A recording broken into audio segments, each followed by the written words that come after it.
Hello guys, Dudong Ed is back guys. So guys, nandito na naman tayo uli sa ating short vlog.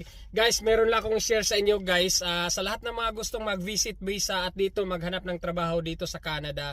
Guys, meron akong tatlong kaibigan, which is rare talaga to. Rare na mangyari guys na may mga swerte talaga na nag-visit visa dito na nakakuha ng Lamia. So una, yung kaibigan namin punta dito, nag-visit visa.